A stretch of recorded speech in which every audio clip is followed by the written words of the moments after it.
नमस्कार। आज हम एक बहुत ही दिलचस्प राज्य की गहराई में उतर रहे हैं। जी। उड़ीसा, भारत के पूर्वी तट पर। जी। उड़ीसा अपनी संस्कृति, इतिहास और प्राकृतिक सुंदरता के लिए जाना जाता है। बिल्कुल। हमने जो जानकारी जुटाई है उसमें प्राचीन मंदिर, विश्व प्रसिद्ध नृत्य, अनोखे व्यंजन और आजकल का जो विकास है सब पर बात करेंगे। हाँ, मतलब भुवनेश्वर से लेकर कोणार्क, पुरी, चिल्का झील, काफी कुछ है कवर करने को। तो चलिए शुरू करते हैं। हाँ। सबसे पहले थोड़ी भूगोल की बात करें। बंगाल की खाड़ी के किनारे। हाँ बिल्कुल, लोकेशन बहुत स्ट्रेटेजिक है। जी। और नदियाँ, महानदी तो जैसे जीवन रेखाएं वहाँ की। और चिल्का झील, हाँ उसका जिक्र तो बनता है। बिल्कुल। एशिया की सबसे बड़ी खारे पानी की झील है ना। जी, खारे पानी की। सर्दियों में तो वहाँ प्रवासी पक्षी आते हैं दूर दूर से। और वो इरावदी डॉल्फिन, हाँ वो तो काफी रेयर हैं शायद। बिल्कुल, इसलिए चिल्का इकोलॉजिकली बहुत इंपॉर्टेंट है। अच्छा। और सिर्फ झीलें ही नहीं, जंगल भी तो हैं। सिमलीपाल नेशनल पार्क का नाम आया था। हाँ, सिमलीपाल, बाघ, हाथी और कहते हैं कई औषधीय पौधे भी मिलते हैं वहाँ। मतलब बायोडाइवर्सिटी का खजाना। निश्चित रूप से। और सिमलीपाल के अलावा भितरकनिका के मैंग्रोव वन भी हैं, वो भी बहुत खास हैं। और समुद्र तट, पुरी का बीच तो सुना है बहुत फेमस है। जी, पुरी बीच है, गोपालपुर ऑन सी भी है। काफी लंबी कोस्ट लाइन है उड़ीसा की। तो नेचर के लिहाज से देखें तो काफी विविधता है। ये प्राकृतिक सुंदरता तो है ही, पर संस्कृति वो भी उतनी रिच लगती है।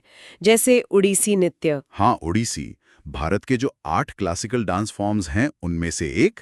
उसकी मुद्राएं, वो भाव वाकई बहुत सुंदर होता है। और इसकी जड़ें मंदिरों से जुड़ी हैं। और मंदिरों की बात करें तो क्या कमाल की वास्तुकला है। जैसे लिंगराज मंदिर। हाँ, भुवनेश्वर का लिंगराज मंदिर। और फिर कोणार्क का सूर्य मंदिर, वो तो यूनेस्को वर्ल्ड हेरिटेज साइट है। अच्छा, कोणार्क वाला वो रथ के आकार का है ना। जी हाँ, वो पूरा मंदिर एक विशाल रथ के रूप में बनाया गया है। उस जमाने की इंजीनियरिंग देखिए, कमाल है। और पुरी की जगन्नाथ रथ यात्रा, वो तो विश्व प्रसिद्ध है। बिल्कुल, दुनिया भर से लोग आते हैं। वो सिर्फ एक त्योहार नहीं, वो उड़ीसा की पहचान का एक बहुत बड़ा हिस्सा है। सही कहा। और यहाँ की जनजातीय संस्कृति भी तो है। पढ़ा था कि 60 से ज्यादा अलग अलग समुदाय हैं। जी, 60 से भी ज्यादा। हर किसी की अपनी भाषा, अपनी परंपराएं, अपनी कला। वाह। और ये हस्तशिल्प में भी झलकता होगा। हाँ हाँ बिल्कुल, जैसे कटक की चांदी की तारकशी, सिल्वर फिलिग्री जिसे कहते हैं। हाँ हाँ, सुना है, बहुत बारीक काम होता है। बहुत महीन चांदी के तारों से डिजाइन बनाते हैं। फिर पिपली का एप्लिक वर्क है, रंगीन कपड़ों से पैचवर्क जैसा। अच्छा। और वो पट्टचित्र पेंटिंग। हाँ, पट्टचित्र, कपड़े या ताड़ के पत्तों पर पौराणिक कथाएं बनाते हैं नेचुरल रंगों से। ये तो वाकई कमाल की कलाएं हैं। संस्कृति के साथ साथ खाने पे आए, सुना है ओडिया खाना बड़ा सादा होता है। हाँ, मतलब सादा कह सकते हैं, पर स्वादिष्ट। ज्यादातर सरसों तेल इस्तेमाल होता है, मसाले कम। अच्छा, कोई खास डिश? डालमा बहुत पॉपुलर है, दाल और बहुत सारी सब्जियां एक साथ, हेल्दी भी टेस्टी भी। और गर्मियों में वो पखाला भात। हाँ, पखाला भात, वो फर्मेंटेड चावल होते हैं, पानी में भिगोए हुए, दही वगैरह के साथ खाते हैं। गर्मी में तो बहुत राहत देता है। और मिठाई, छेना पोड़ा का नाम सुना मैंने। आहा, छेना पोड़ा, वो बेक्ड पनीर की मिठाई होती है। मतलब छेना को बेक करते हैं धीमी आंच पे, गजब का स्वाद होता है। और रसगुल्ले वाली बात, उड़ीसा और बंगाल। हाँ, वो एक मजेदार बहस है, दोनों का अपना दावा है। आजकल तो स्ट्रीट फूड भी काफी चल रहा है कटक, भुवनेश्वर में। सही है। खान पान तो हो गया, अब जरा आज के उड़ीसा की बात करें। अर्थव्यवस्था। हाँ देखिए, उड़ीसा मिनरल रिच स्टेट है।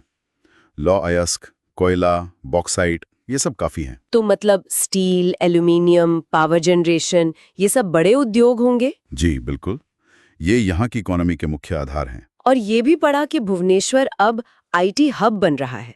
एजुकेशन पर भी फोकस है। हाँ, भुवनेश्वर तेजी से उभर रहा है। आईटी, एजुकेशन, डिजिटल इंफ्रास्ट्रक्चर पर भी काम हो रहा है।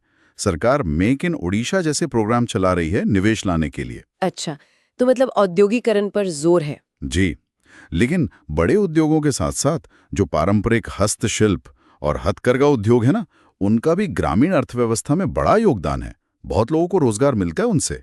तो कुल मिलाकर देखें तो उड़ीसा में एक तरफ प्राचीन परंपराएं, कला, मंदिर हैं, और दूसरी तरफ नए उद्योग, टेक्नोलॉजी। हाँ, यही इसका खास मिश्रण है, परंपरा और आधुनिकता का संगम। ये संतुलन वाकई दिलचस्प है। बिल्कुल। और आगे देखने वाली बात यही होगी कि ओडिशा अपनी इस अनोखी पहचान और प्राकृतिक दौलत को सहेजते हुए भविष्य के विकास के साथ कैसे तालमेल बिठाता है? ये सोचने वाली बात है कि ये संतुलन कैसे बना रहेगा।